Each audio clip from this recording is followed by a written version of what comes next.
Students, आज हम second year physics के अंदर चैप्टर 19 और चैप्टर 20 के एमसीक्यूज को डिस्कस कर रहे हैं। और यहाँ मैं आपसे जितने भी एमसीक्यूज डिस्कस करूंगा पेपर पॉइंट ऑफ व्यू से, वो सारे के सारे रिड्यूस सिलेबस के अकॉर्डिंगली होंगे। इसका मतलब यहाँ पर कोई ऐसा एमसीक्यूज नहीं होगा जो कि रिड्यूस सिलेबस से बाहर होगा। सबसे पहला एमसीक्यूज आपसे कह रहा है कि with in a nucleus a proton attracts proton with strong. वो आपसे कह रहा है कि न्यूक्लियस के अंदर एक प्रोटॉन जब दूसरे प्रोटॉन को अट्रैक्ट करता है तो इस फोर्सेस को हम क्या कहते हैं? इस फोर्सेस को हम कहते हैं न्यूक्लियर फोर्स। याद रखिएगा, न्यूक्लियर फोर्स वो फोर्स होती है जो कि न्यूक्लियस के अंदर का एक पार्टिकल किसी दूसरे पार्टिकल पे लगा रहा होता है, जो कि न्यूक्लियस का ही होता है। अब nuclear force irrespective to nature है। ऐसा नहीं है कि पॉजिटिव वाला पॉजिटिव को अट्रैक्ट नहीं कर सकता। इसी तरह से पॉजिटिव वाला पॉजिटिव को भी अट्रैक्ट करेगा, पॉजिटिव वाला न्यूट्रल को भी अट्रैक्ट करेगा। याद रखिएगा, nuclear force irrespective to nature है। यहाँ पर हम पॉजिटिव और नेगेटिव की बात नहीं करेंगे, यहाँ पर हम सिर्फ न्यूक्लियस के अंदर प्रेजेंट पार्टिकल्स की बात करेंगे। तो न्यूक्लियस के अंदर प्रेजेंट जो भी पार्टिकल्स हैं वो एक दूसरे को अट्रैक्ट कर रहे हैं, और इस फोर्स को हम कहते हैं न्यूक्लियर फोर्स। तो इस एमसीक्यूज का आंसर है सी, न्यूक्लियर फोर्स। अच्छा, इसके अलावा एक बात आप और याद रख लीजिए कि जो सबसे स्ट्रॉन्गेस्ट फोर्स होती है उसे हम कहते हैं न्यूक्लियर फोर्स। न्यूक्लियर फोर्स से जो वीक होती है उसे हम कहते हैं कूलम फोर्स। और जो कूलम फोर्स से भी वीक होती है उसे हम कहते हैं ग्रेविटेशनल फोर्स। ठीक है, ये हो सकता है एमसीक्यूज में आपसे पूछ लें। फिर वो आपसे कह रहा था half life of a certain radio active sample is 30 minutes. एक रेडियो एक्टिव सैंपल की हाफ लाइफ कितनी है? 30 मिनट्स। याद रखिएगा कि हाफ लाइफ वो टाइम होता है जब हमारा सैंपल आधा रह जाए। सैंपल तो आधा रह जाता है, लेकिन साथ साथ उसकी टूटने की स्पीड भी आधी हो जाती है। ठीक है। अच्छा, फिर वो आपसे कह रहा है at 2 PM the decay rate is measure to be 1200 disintegration per second. 2 बजे के टाइम पर जो रेट है टूटने का, न्यूक्लियस टूटने का जो रेट है वो कितना है? 1200 डिसइंटीग्रेशन पर सेकेंड। इसका मतलब 2 बजे 1200 न्यूक्लियस ब्रेक हो रहे हैं 1 सेकंड के अंदर। अब वो आपसे पूछ रहा है what will be the outcome of the measurement of the decay rate at 3 PM। वो आपसे पूछ रहा है कि 3 बजे का रेट क्या हो जाएगा। मैंने आपको बताया था जैसे जैसे हाफ लाइफ आती रहेगी टूटने की स्पीड भी आधी होती रहेगी। तो आप मुझे बताइए, 2 बज रहे हैं इस वक्त, और वो आपसे पूछ रहा है कि 3 बजे जो टूटने की स्पीड है वो क्या हो जाएगी। हमें पता है कि हर 30 मिनट के बाद स्पीड आधी होगी, क्योंकि 30 मिनट हाफ लाइफ है। इसका मतलब अगर वो 1200 डिसइंटीग्रेशन पर सेकंड पर था रेट, तो 2:30 बजे, क्योंकि आधा घंटा है, 30 मिनट्स है हाफ लाइफ, तो 2 की बजाय अगर हम 2:30 बजे की बात करें तो 1200 की जगह कितने रह जाएंगे? 600। और फिर अगर मैं 3 बजे की बात करूं तो आपने 30 मिनट और बढ़ा दिए इसमें, तो इसका मतलब अब 1200 से तो 600 पे जा चुके हैं, और फिर अब 600 का भी आधा करेंगे तो कितने रह जाएंगे? 300। तो इसका आंसर है 300, क्योंकि 2 बजे से 3 बजे के दरमियान 2 दफा हाफ लाइफ गुजर जाएगी, क्योंकि एक हाफ लाइफ 30 मिनट की है, और 2 बजे से 3 बजे में जाने के लिए आपको 60 मिनट चाहिए। तो 60 मिनट के अंदर 2 दफा हाफ लाइफ रिपीट हो जाएगी, तो स्पीड 2 दफा आधी होगी। जब पहली दफा आधी होगी तो स्पीड कितनी रह जाएगी? 600। और जब दूसरी दफा आधी होगी तो 600 की जगह आंसर कितना आएगा? 300। तो इसका आंसर है डी, 300 डिसइंटीग्रेशन पर सेकेंड। वो कह रहा है इन पैसेज थ्रू मैटर, जब हम मैटर के अंदर से पास करते हैं तो alpha particle produce intense. Alpha particle क्या चीज प्रोड्यूस कर रहे होते हैं? तो अल्फा पार्टिकल आयनाइजेशन प्रोड्यूस कर रहे होते हैं, क्योंकि alpha particle positive charge particles होते हैं, और जब ये किसी भी मटेरियल के अंदर पेनिट्रेट करते हैं, मूव करते हैं, एंटर होते हैं, तो उस पार्टिकल्स के इलेक्ट्रॉन्स को अट्रैक्ट करते हैं। और जैसे ही उस पार्टिकल के इलेक्ट्रॉन्स को अट्रैक्ट करते हैं तो उसे उस एटम के अंदर से बाहर कर देते हैं। और जैसे ही वो इलेक्ट्रॉन उस एटम से बाहर आ जाते हैं तो वो एटम्स जो है वो आइंस में कन्वर्ट हो जाते हैं, और इस फिनोमिने को हम कहते हैं आयनाइजेशन। फिर वो कह रहा है जीएम ट्यूब। जीएम ट्यूब हम गीगर मोलर ट्यूब को कहते हैं। तो गीगर मोलर ट्यूब या गीगर मोलर काउंटर एक डिटेक्टर के तौर पर इस्तेमाल होता है। तो 4 का आंसर है ए। फिर वो आपसे कह रहा है the smallest amount of fissionable material in which self sustaining fission can be set up. वो आपसे कह रहा है वो कम से कम मटेरियल कितना है, वो कम से कम अमाउंट कितनी है जब हम एक चेन रिएक्शन को सस्टेन कर सकें। मतलब ऐसा नहीं है कि अगर हम थोड़ा सा मटेरियल लें तो जाहिर है वो तो फिशनेबल, जब वो फिशन होगी उसके अंदर तो वो फटेगा और खत्म हो गया। और ना हम इतना ज्यादा मटेरियल लेंगे कि वो इतना फट जाए कि इतना फटने के बाद इतना इतना इतना ज्यादा रिएक्शन हो जाए कि वो पूरी लैब ही तबाह हो जाए। तो वो अमाउंट कितनी है कि जब हम फिजन रिएक्शन को एक चेन की सूरत इख्तियार करवा सकें, तो उस अमाउंट को हम कहते हैं क्रिटिकल मास। मतलब एक ऐसा मास, एक ऐसा मटेरियल जिस पर फिजन रिएक्शन जो है वो चेन रिएक्शन को इनिशिएट कर देता है, तो इसे हम कहते हैं क्रिटिकल मास। तो इसका आंसर है बी। फिर MCQ नंबर 6 में वो आपसे कह रहा है the rate of flow of a blood in the body can be traced. हम बॉडी के अंदर जो रेट ऑफ फ्लो है उसे हम कैसे ट्रेस कर सकते हैं, पहचान सकते हैं, कौन सा एसिडोप के जरिए पहचान सकते हैं कि बॉडी में कितना ब्लड फ्लो कर रहा है, कितनी तेजी से कर रहा है। तो इसके लिए हम इस्तेमाल करते हैं कैल्शियम 2045। तो इसका आंसर है ए। ये कुछ एमसीक्यूज जो है वो एग्जैक्ट रट्टा है, तो वो मैं जल्दी जल्दी गुजार रहा हूँ। फिर वो आपसे कह रहा है the narrow beam form from cobalt 60 is used. Cobalt 60 का कौन सा बीम आप इस्तेमाल करते हैं कैंसर के ट्रीटमेंट के लिए? तो इसके लिए हम गैमा रेस को यूज करते हैं।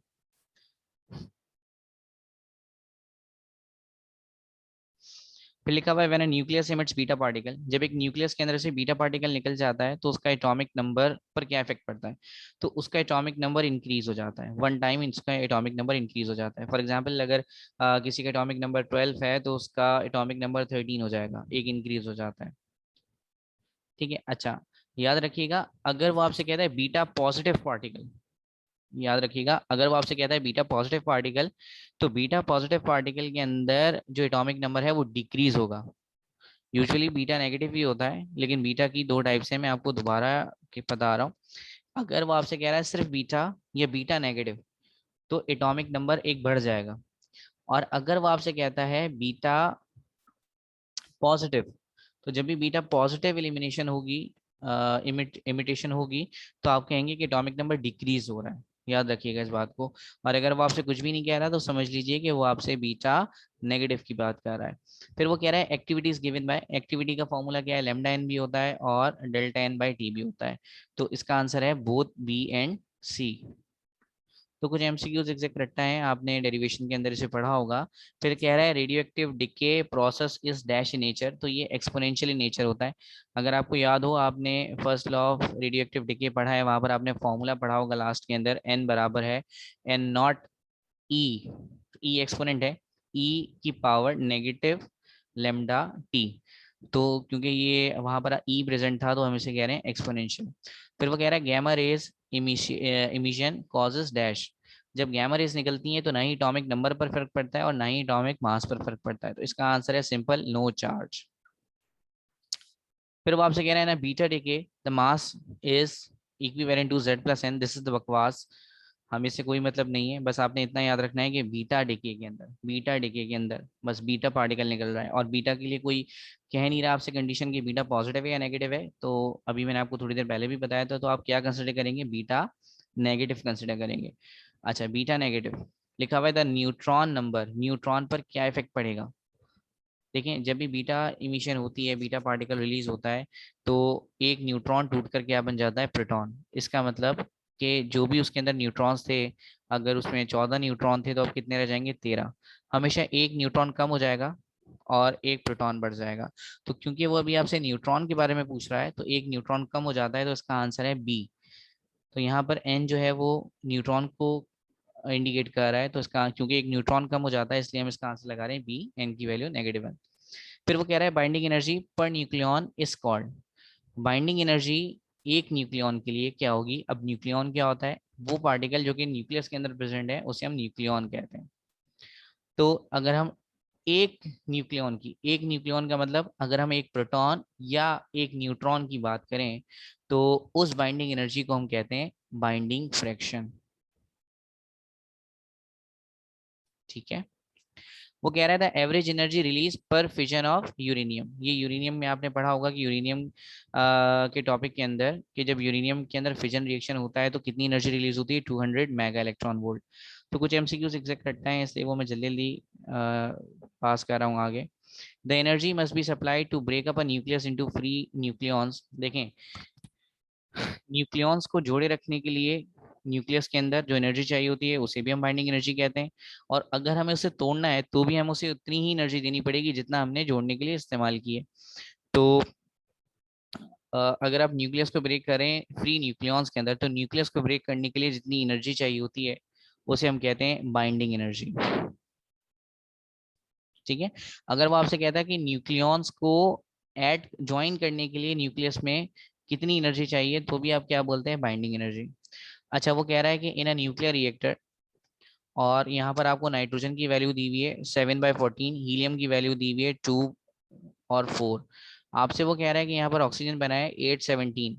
अच्छा देखिए, अगर हम यहाँ पर रिएक्टेंट पर आए, एरो से पहले देखिए नीचे वाली वैल्यूज को, एटॉमिक नंबर्स को अगर हम देखें, एटॉमिक नंबर वो वैल्यू होती है जो नीचे लिखी हुई होती है। तो 7 और 2, तो 7 और 2 को प्लस करता हूँ तो कितने बनते हैं 9। लेकिन अगर आप देखें एरो के बाद 8 लिखा हुआ है, इसका मतलब एटॉमिक नंबर हमारे पास एक बचा हुआ है।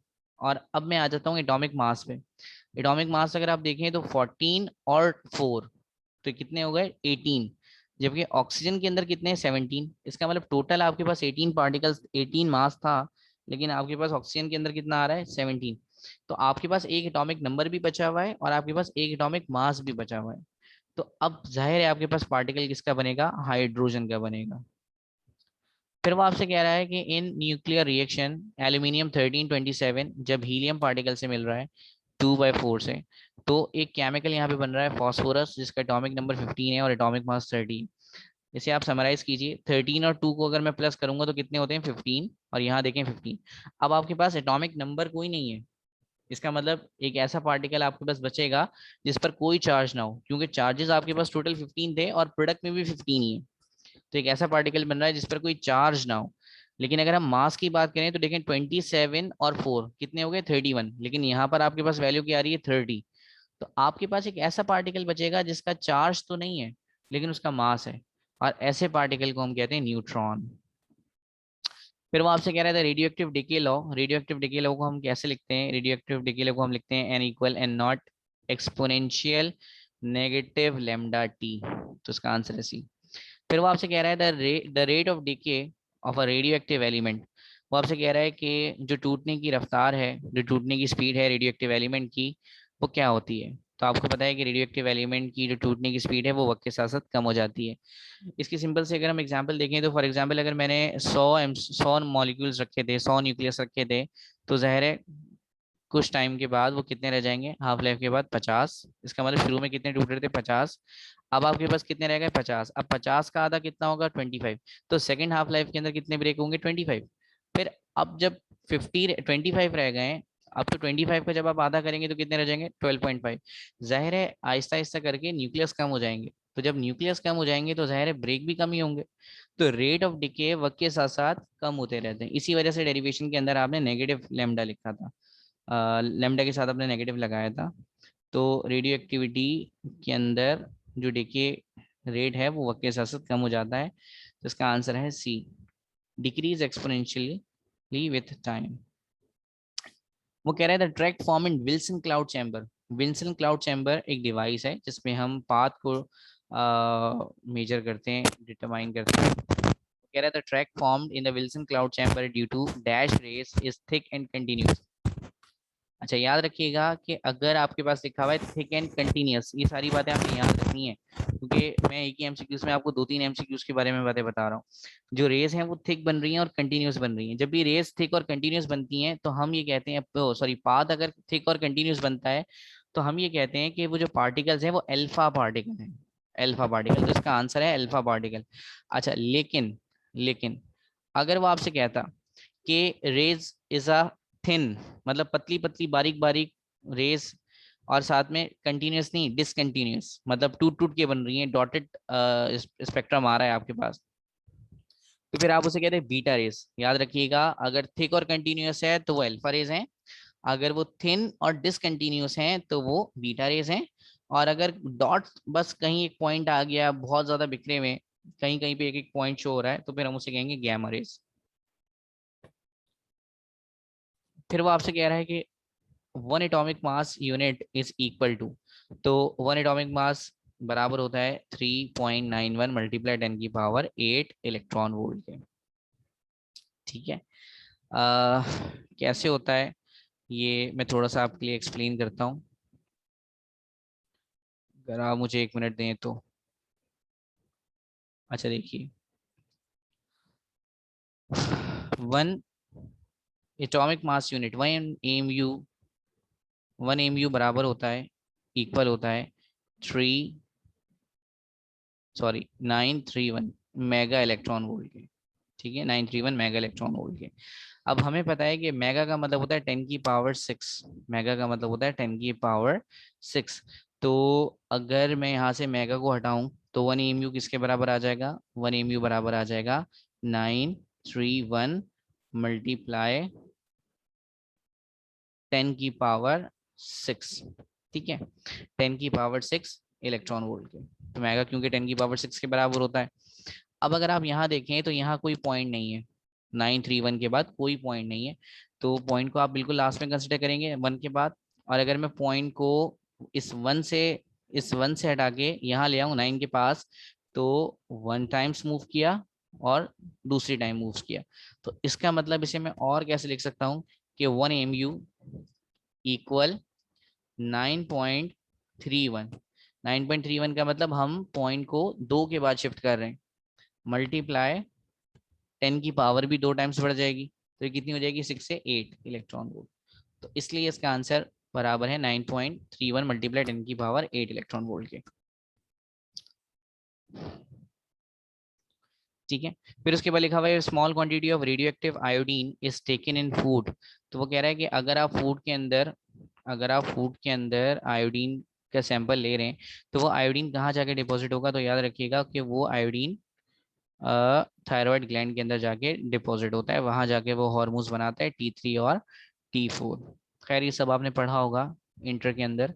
लिखा हुआ materials can be identified by measuring their. तो हर मटेरियल की हाफ लाइफ अलग होती है, तो हम मटेरियल को हाफ लाइफ की बेस पर आइडेंटिफाई करते हैं। फिर वो कह रहा है the process of splitting a heavy nucleus, एक हैवी न्यूक्लियस को ब्रेक करना छोटे छोटे फ्रेगमेंट्स के अंदर, ये प्रोसेस क्या कहलाता है, फिजन। और अगर वो इसका उल्टा कर देते कि छोटे छोटे न्यूक्लियस को जोड़कर हम एक बड़ा न्यूक्लियस बना रहे हैं, तो ये प्रोसेस क्या कहलाता है आपके पास, फ्यूजन। फिर वो कह रहा है in the process of beta positive emission. देखिए अब वो बीटा पॉजिटिव इमिशन बोल रहा है, तो आपको पता होना चाहिए कि बीटा पॉजिटिव के अंदर जो चार्ज नंबर है या फिर एटॉमिक नंबर है वो क्या हो जाता है, डिक्रीज हो जाता है। और अगर यहाँ वो सिर्फ बीटा कहते या नेगेटिव बीटा कहते तो फिर आप इंक्रीज पे टिक करते। फिर वो कह रहा है the binding energy of neutron is 2.3 mega electron volt. जो बाइंडिंग एनर्जी है वो कितनी है, 2.3 है मेगा इलेक्ट्रॉन वोल्ट। वो कह रहा है it's binding energy per nucleon.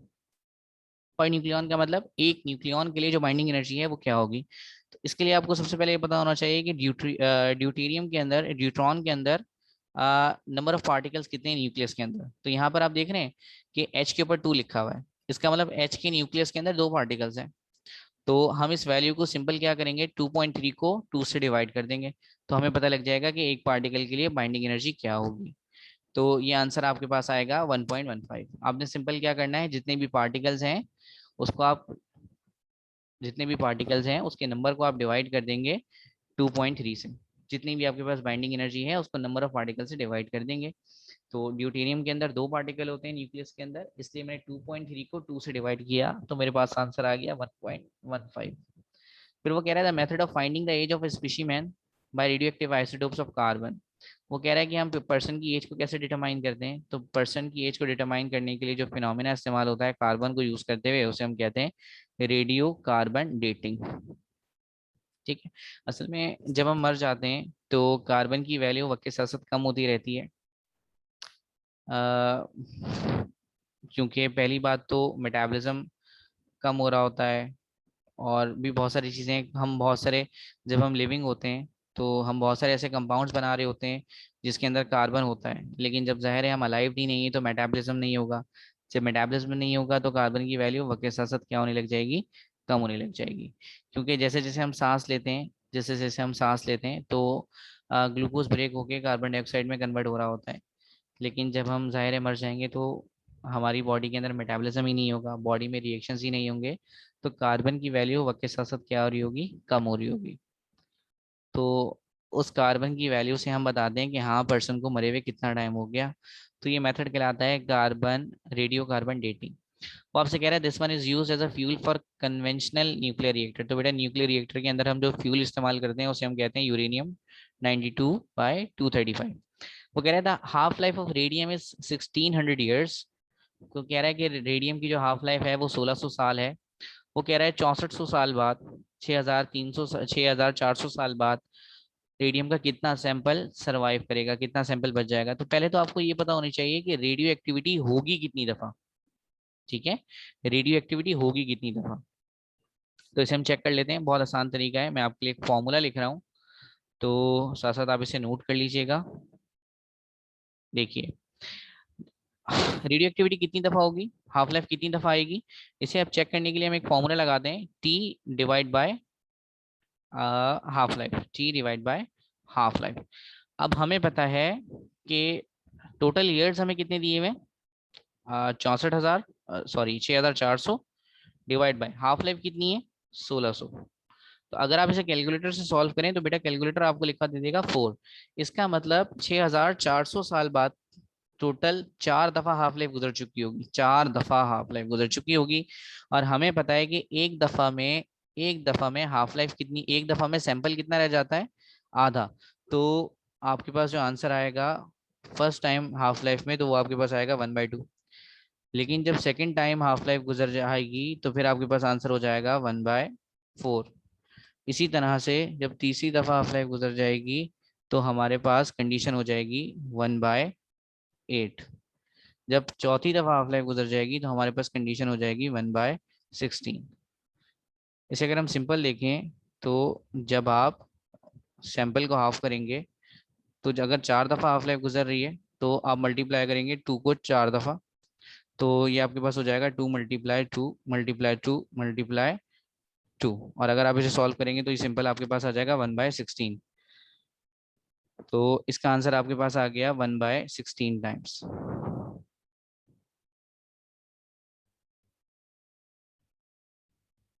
ठीक है बेटा, तो इसका आंसर आपके पास क्या आ गया, 1/16।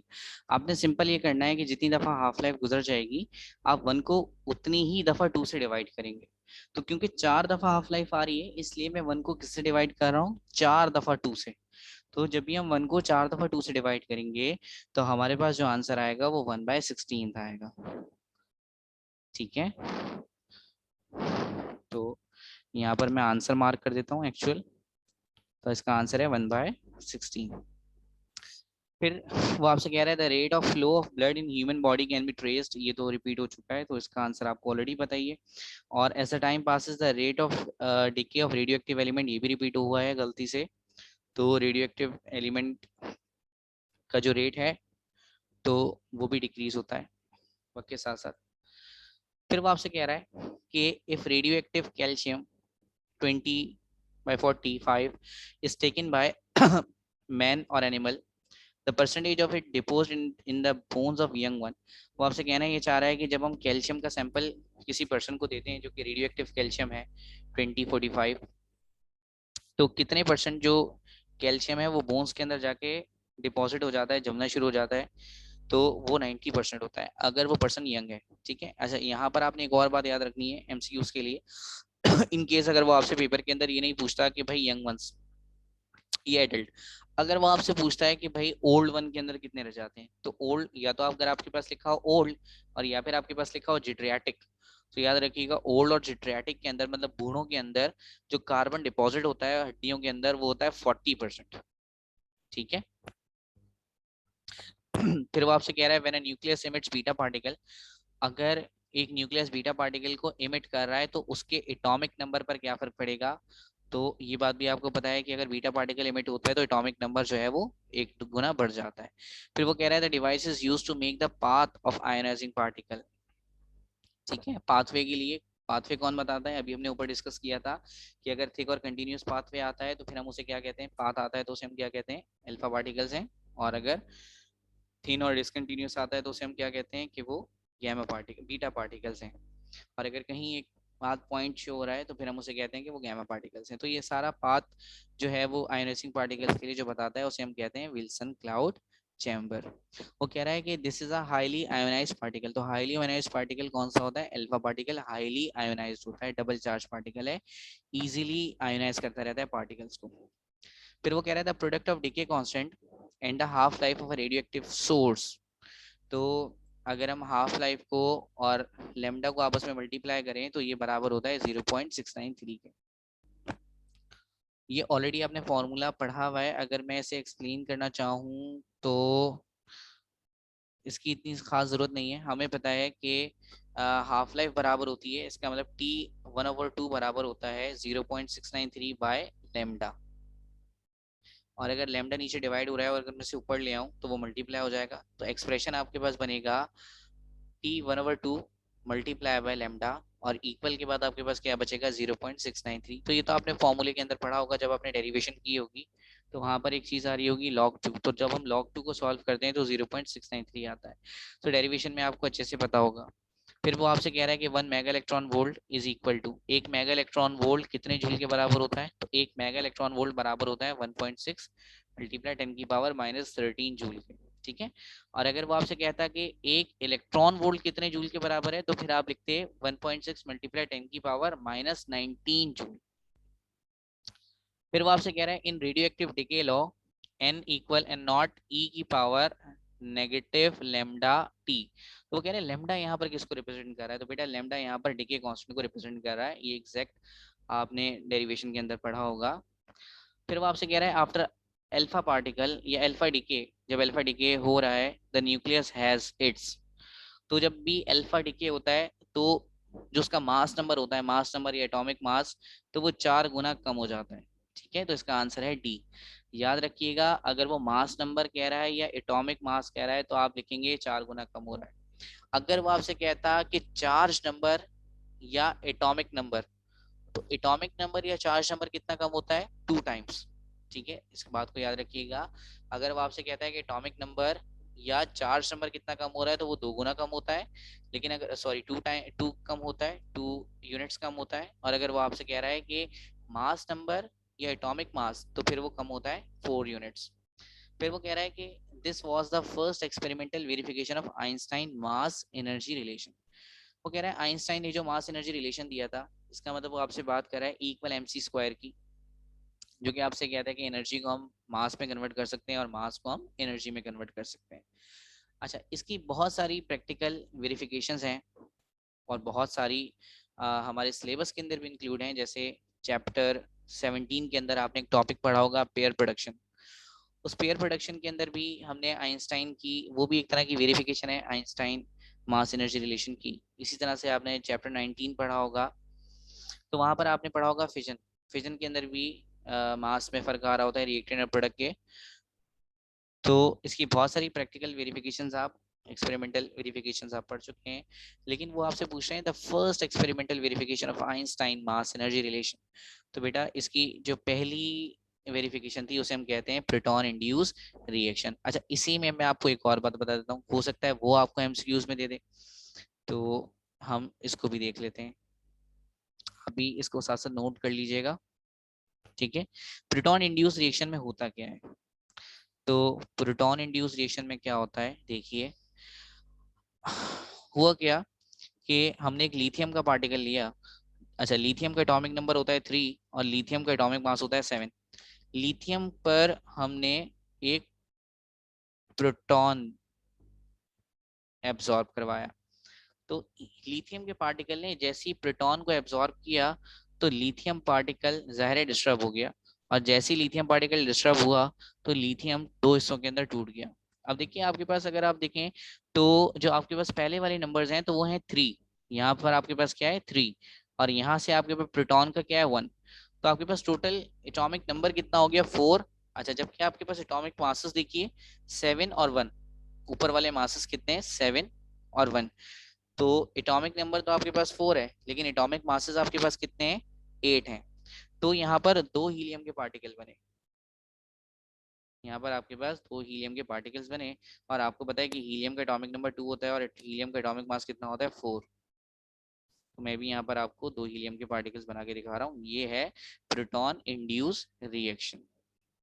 अच्छा, तो अब आपने याद क्या रखना है एमसीक्यूज के लिए।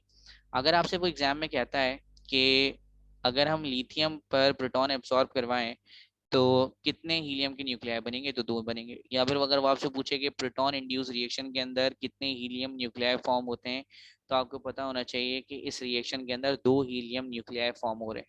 ठीक है, तो जो मैंने पॉइंट्स साथ साथ बताया आप उसे नोट कर लीजिएगा। आज के लिए फिलहाल ये लेक्चर कंप्लीट हो गया। अगली वीडियो में मैं आपको चैप्टर 18 के न्यूमेरिकल्स कराऊंगा। अल्लाह हाफिज।